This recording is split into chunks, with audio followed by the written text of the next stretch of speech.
नमस्ते।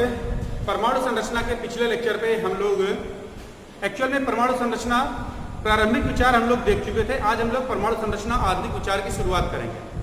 पिछली बार मैंने आपको क्वांटम संख्याओं से संबंधित एक उदाहरण बताया था, जिसमें बताया था कि यदि किसी व्यक्ति का पोस्टल एड्रेस आपको पता करना है तो आपको 4 चीज़ों का पता होना अत्यंत आवश्यक है। उन 4 चीज़ों में व्यक्ति का शहर, मोहल्ला, मकान नंबर और व्यक्ति का नाम आता है। आज जब हम आगे की बात कर रहे हैं तो आज हम लोग जानेंगे कि एक्चुअल में परमाणु के संबंध में ये चारों चीज़ें कहाँ पर स्टैंड करती हैं और परमाणु के संबंध में क्वांटम संख्याएं क्या होती हैं। पहले बात करते हैं क्वांटम संख्याओं की।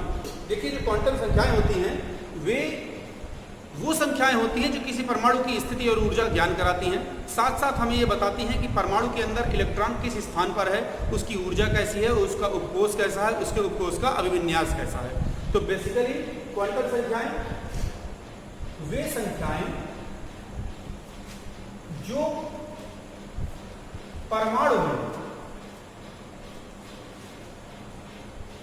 परमाणु में किसी इलेक्ट्रॉन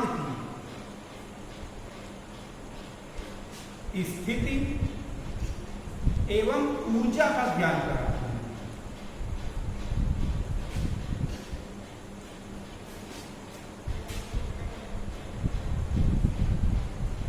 क्वांटम संख्याएं कहलाती हैं।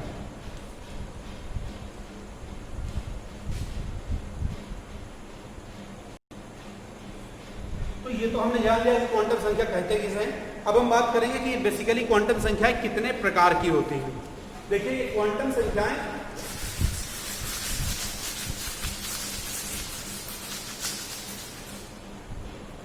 चार भागों में विभाजित की जा सकती हैं, या ऐसे कह सकते हैं कि ये 4 प्रकार की होती हैं। ठीक है। जो पहली क्वांटम संख्या होती है वो होती है मुख्य क्वांटम संख्या। मुख्य क्वांटम संख्या, अभी हम डिटेल पे इन पे बात करेंगे।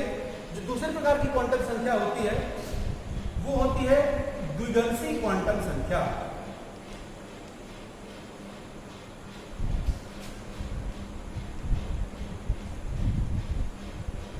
जो तीसरे प्रकार की क्वांटम संख्या होती है वो होती है चुंबकीय क्वांटम संख्या। और फाइनली चौथे प्रकार की क्वांटम संख्या चक्रण क्वांटम संख्या। चलिए एक एक करके इन पर चर्चा करते हैं, एक एक करके इनकी बात करते हैं। वो क्वांटम संख्या जो परमाणु में किसी इलेक्ट्रॉन की कक्षा का ज्ञान कराती है मुख्य क्वांटम संख्या कहलाती है। इसे स्मॉल n से व्यक्त करते हैं। n का मान 1, 2, 3 डैश डैश डैश कोई भी पूर्णांक हो सकता है, 0 नहीं होगा, कोई भिन्न नहीं होगा। 1, 2, 3 डैश डैश डैश 4, 5, 6, 7 इस तरह से।